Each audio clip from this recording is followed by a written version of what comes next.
So, ngayon po ay gagawa po tayo ng isang obra maestra na kung saan makikita niyo mga kagamitan ito. So, yung gagawin natin ngayon is to make this sandal into this one. See? Naging gladiator na siya. It's just too easy to make this one. We will just need the filling. Of course, our sandal. Second, I don't know what do you call this one, but nabili ko to sa Gmall ng 50 pesos. Yan. Marami siya. Ilang beses mo pa siyang pwede gamitin sa iba't ibang DIY na pwede mong subukan. Yun. Next, that would be the garter. Ito ay 20 pesos for, I think, 5 meter. Yeah. 5 meter, sorry, na 12 inch. Ang laki. Then, we also have this one. This is for 13 pesos. 14 inch, I'm sorry. 1/4 inch na 5 meters na siya sa halagang 13 pesos. So, ayan. So, we have different needles. Tapos, sinulid. Then, gunting. And also lighter. Para sa itong lighter. Kasi nga, gugupitin natin itong garter. So, kailangan yung dulo ng garter, ito, ay atin siyang medyo susunugin para magdikit-dikit yan siya at hindi kahit anong tahi mo, hindi siya masisira. Yun. Then, so, let's start with this one. And make sure, sana yun? Alright. Make sure you also have your measurement tape. Yan. Pamana pa to ng lola ko sa akin. Yan. Tape kasi syempre. Ito dito. Yan. Susukatin mo yung circumference ng leg mo. Syempre, diba? So, ayan. Gagawa tayo ng ganyan. So, ito lang yun siya. Imagine this is just for only 99 pesos. Sa San Pedro ko ito nabili sa Davao. Ayan. So, let's start now. Alright, so ang unang-una natin gagawin ay sukatin muna natin yung dito. Unang parte, yung sa may ankle natin banda. Sunod ay sukatin nyo naman. Magwawala ka ng 2 inch mula dito sa unang sinukat mo papunta dito. That would be 2 inch. Then another sukat na naman sa circumference na nga dito na banda sa leg mo. Second, another 2 inch na naman for the third line here para yan na naman magkuha mong batayan. So yan, sinukat ko na ang aking paa kanina. Obvious, nandyan na siya. Yung nagawa ko ng una. So, eto na siya. Ang gagawin ninyo, as you can see,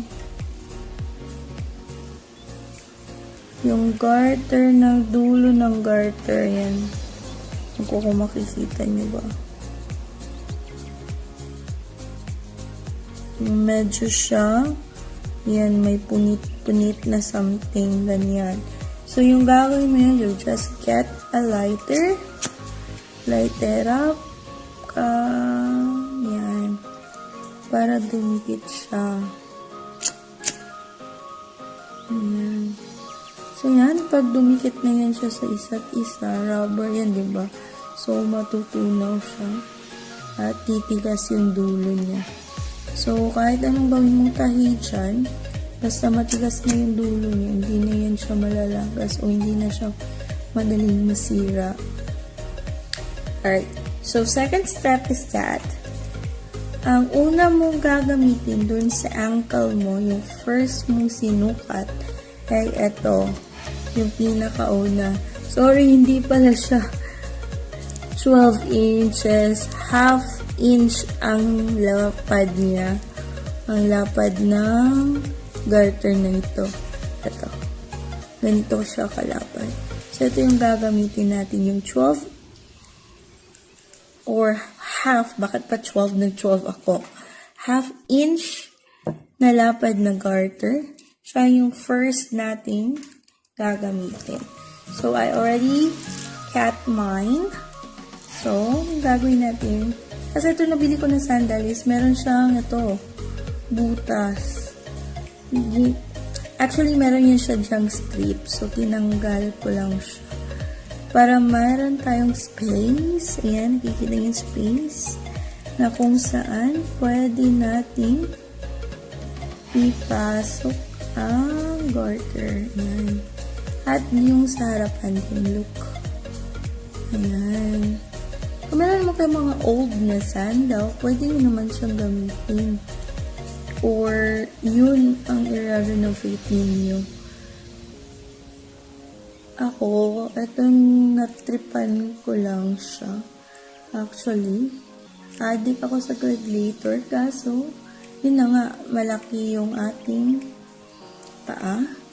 Kaya ang hirap-hirap makahanap. So, naisipan kong gumawa ng sarili kong version ng mga gladiator. By the way, may nagawa na pala akong isa kanina din. Different style siya. Hindi siya flat. Yung ano ko, wedge type yun siya. Diba? Alright, so, yan. Napasok ko na siya. And edge to edge, like about, kahit konti lang na maglalapat silang dalawa. Ayan. And tatahiin nyo. Make sure na yung sinulid ninyo ay matibay para po hindi po masira o mapuputol kaagad.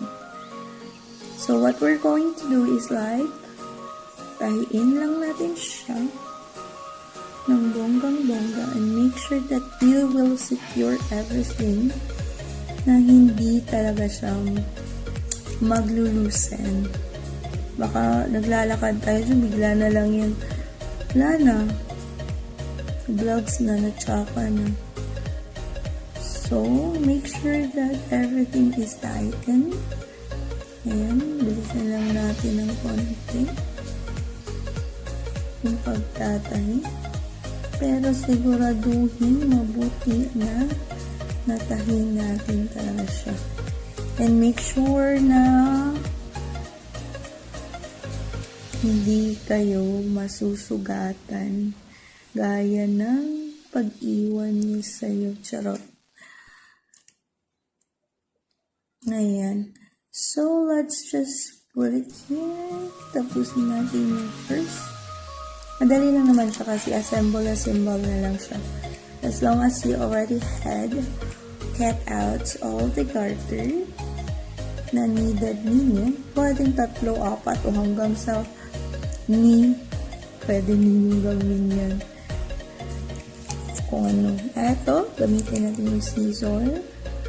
And cut it out. Alright. So, yeah.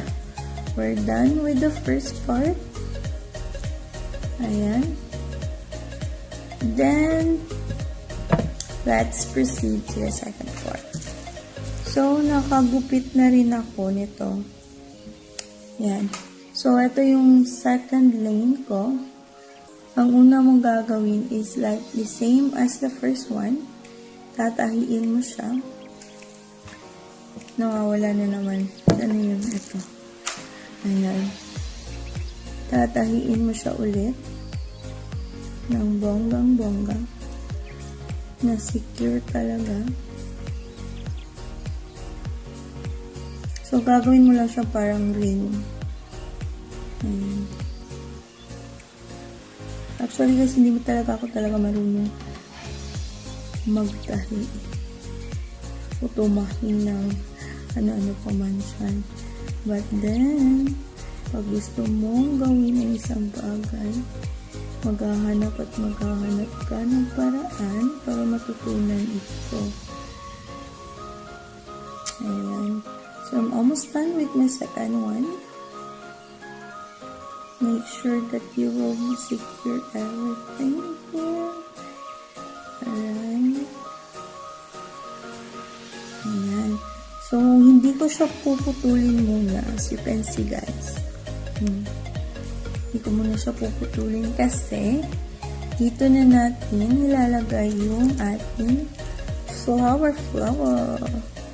Ayan, baliktad. Ayan, glittery. So, I think marami talaga siya, guys. Marami siya. So, yung gagawin natin, as you can see here, dugtong siya. So, meron siya dito. Yan, yung thread, nakikita nyo, hindi nyo siguro makita. Ayaw, hindi siya nag-blur. I'm sorry. Nag-blur na naman siya. Ayan. At dito. Yan, may pwede tayong gupitin. Gupitin natin dito na line. Para mahiwalay natin silang dalawa. Kailangan talaga maghiwalay kayo muna ngayon, guys. Kasi isa lang ang kailangan ko. One at a time lang. Ayan. So, see? So, naputol na natin siya. Saan yung isa? Okay. So, eto na. Iko-continue na natin yung pagtatahi sa kanya. So, make sure na matahin niyo siya ng bonggang-bongga para hindi talaga siya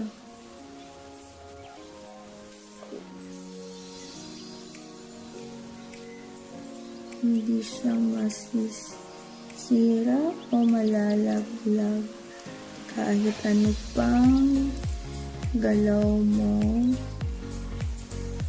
sa iyong paa.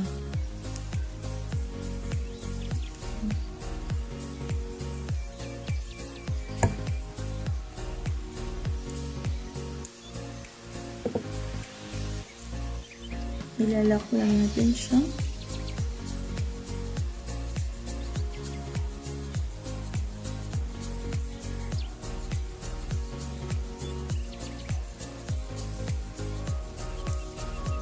Alright. So, we're done with our first flower.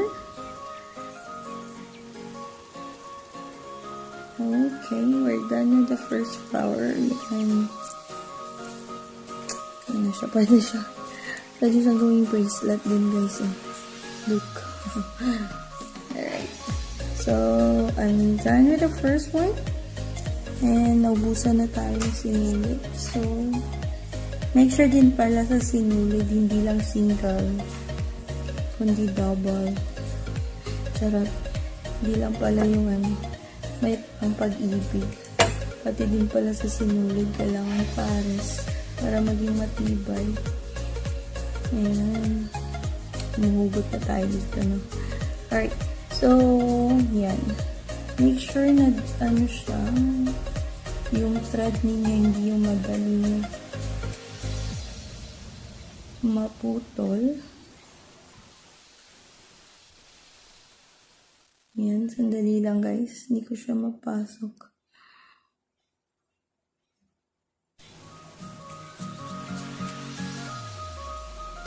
Ay, naku po. Ito talaga weakness ko.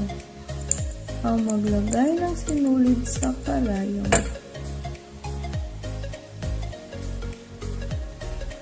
We're almost done. On a halfway pa lang sa ating. After that one, assemble na. So, madali lang siya, guys. Madali lang siya and affordable. Why? Kasi, ayan, yung sandal, kahit old sandal mo, pwede mo i-renovate. Second, kung tulad ko, may nabili sa ganitong halaga na 99 pesos lang, Then yung garter, lagay natin 5 pesos lahat. Both left and right na. Oh. Second is that, itong flower, pagpalagay natin yun dito, 10 sila sa isang pack. So, 15 divided by 10, that will be 5 pesos each, and you will just using 2 pieces of flour, equivalent of 10 plus 10, I think hindi siya 10, kasi, yeah, hindi na siya 10, do, ano ito ba, 10, hindi, parang 12 pieces siya. Kaya na lang natin, 10, 10 plus 10, okay. It will be like 20 pesos for that one, but I think it's around 15 pesos only for the 4 flour that we used. So here, this would be the third one. Nasunog ko na pala ito siya kanina. So baka sabihin hindi ko ba siya nasunog. Ayan. Para matigas yung dulo niya. Kasi pag hindi, may tendency kasi na yung sinulid ay hindi talaga siya ganun katibay. So it will be easily be broken. Oh my gosh. Ayan. Minsan din talaga nagkakabul-bul. Kaya ako kahit nang sasalita ako dito, nabubulol din nga ako. Sinulid din ba? Sarot. Alright. So here, just make sure that you secure it properly.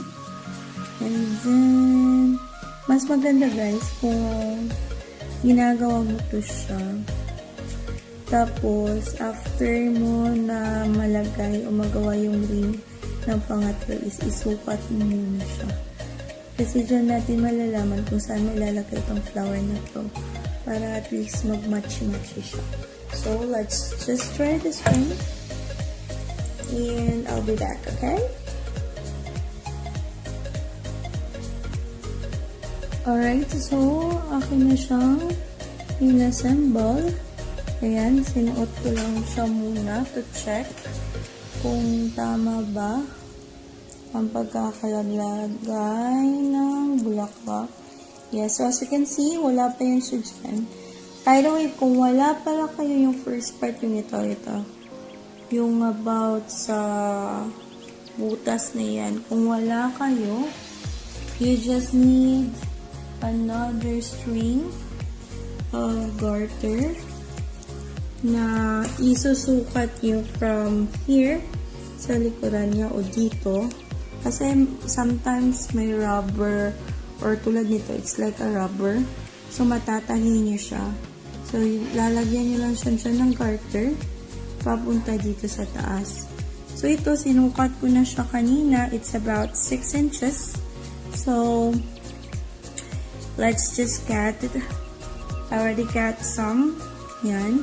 So, ang gagawin ko lang, kasi ito siya, meron sa likod niya. Meron na kasi sa ito, oh. So, yan. Idudugtong ko lang siya dyan. At yung pinakadulo is dito talaga sa isa. So, magiging ganyan na yan siya.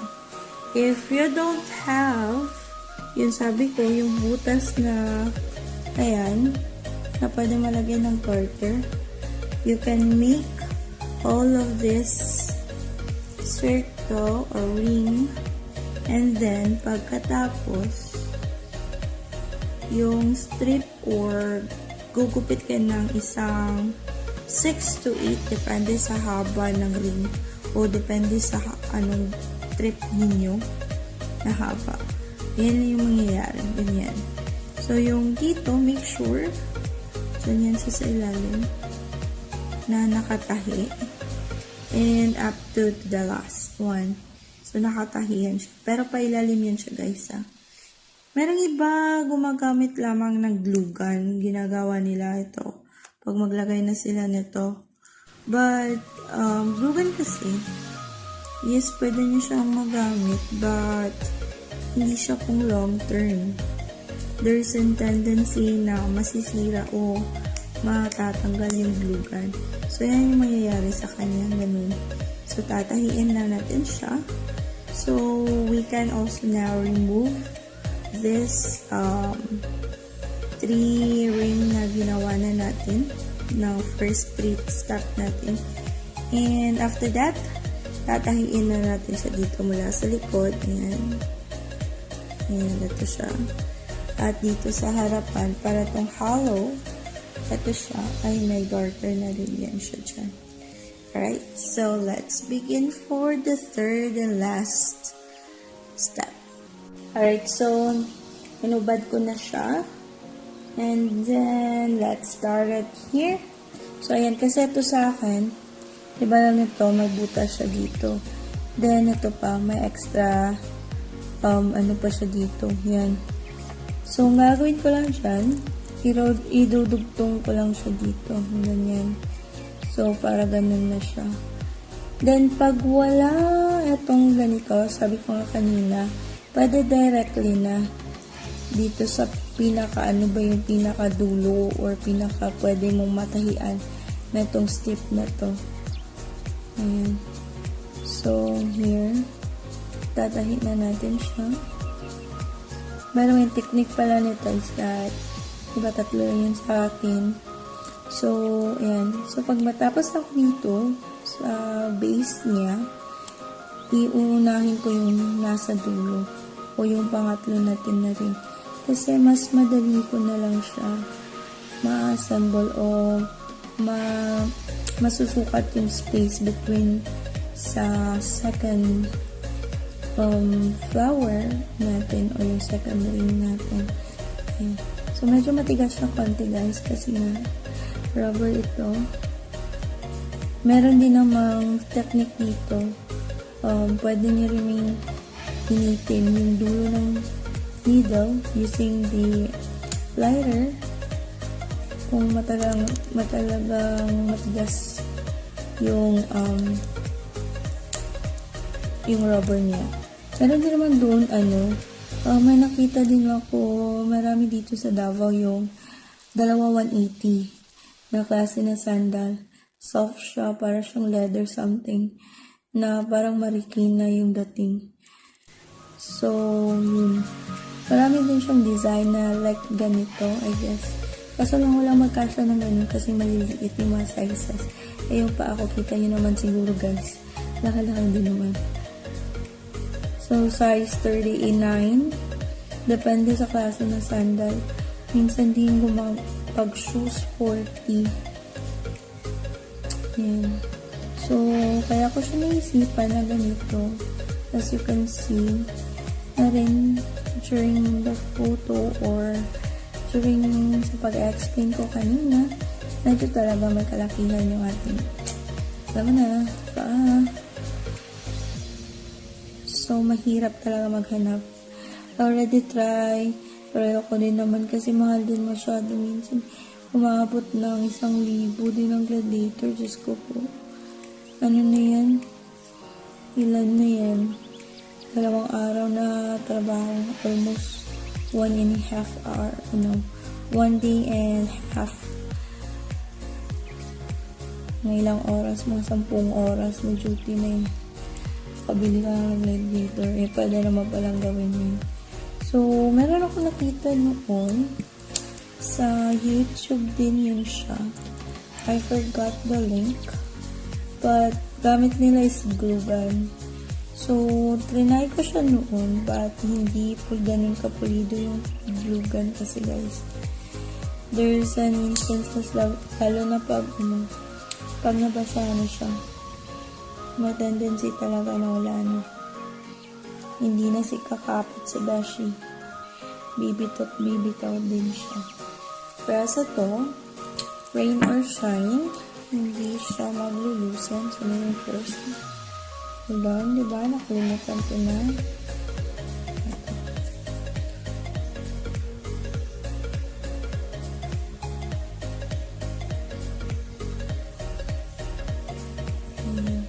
So, ito yung third one. Lalagyan natin siya ito. from tip to tip. Make sure nasa center siya, guys. Paano malalaman pag center? Yun, i-fold mo lang siya. Ayan, kasi aabot din siya. Ayan. Yun. So, ayan, in half. So, nakita na natin yung center niya. So, make sure, tip to tip. Ayan. Saan talaga siya, guys? Ayan. I'm sorry, malaki. Ayan, malaki talaga yung kamay ko. Hindi nyo makikita. Hold on. Kasi black nga siya. Basta tip to tip. Ayan. Wala siyang, hindi siya dapat lalampas dun sa huling level or line ng garter. Okay? So, tatahiin lang natin siya ulit. Ayan. Dito guys, matututo talaga kayong paano tumahi o magtahi.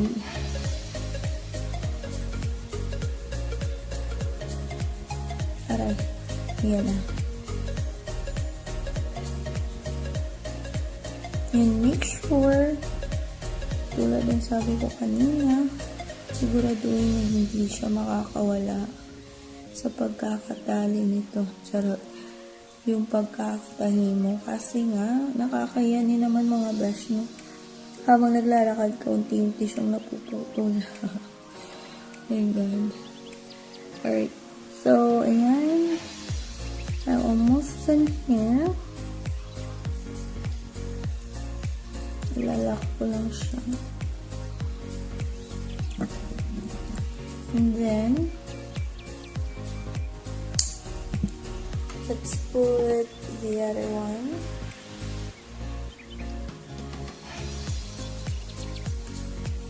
Yung dito naman sa front, the other string or the other garter, which we kept at the same size and length. Actually, ito na yung 1/4 inch. Yun, tama na talaga, hindi na 14. 1/4 inch na garter. Pero mas gusto ko yung I think half ba ito. Medyo may malaki yung konti. Yun siya, mas maganda din yun siya gamitin. And then, just be careful lang talaga in terms of pagtatahi. Kasi nga minsan, lalo na pag itim, hindi mo siya agad-agad nakikita. Alright.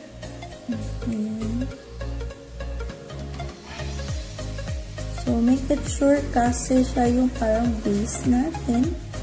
So, kailangan talaga mahigpit.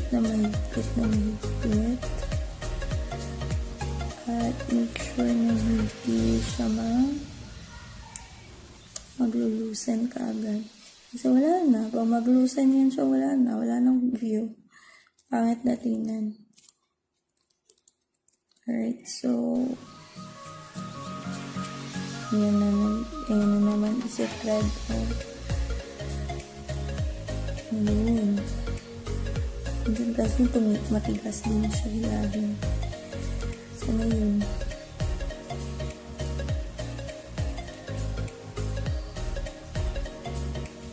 Okay. Siguraduhin nyo lang na malinis yung pagkakatayin na hindi siya visible or hindi siya madaling mapansin ng mga tao na DIY lang yung gladiator mo. Pero yung pangalawang gladiator ko pala, yung second na nagawa ko siya, actually hindi ko siya ginawa ng video kasi lang yung try out lang muna yun. And then I found out maganda yung kinalabasan. Sinuot ko siya sa pictorial namin sa grupo. Dun sa Chinese New Year pala yun siya. Medyo matagal ko na rin yung siya ginawa. Ako ko palang naisipan na gumawa ng video nito. Ayan. So, as you can see, my video is different since that tinatahi talaga siya manually. And mas secure yung pagkakakapit na to. Okay? So, okay na yan siya. So, we have done with this one. And we will just put the second one.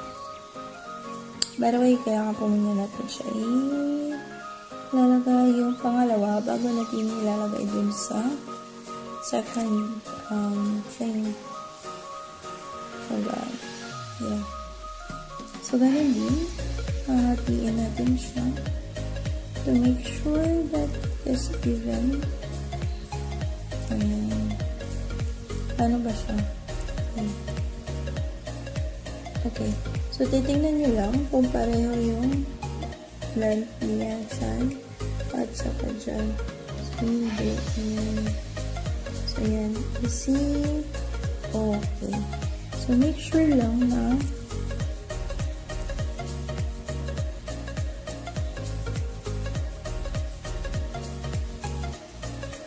ayan, mas madali na lang po siya. So, ito yun na yung last part ng ating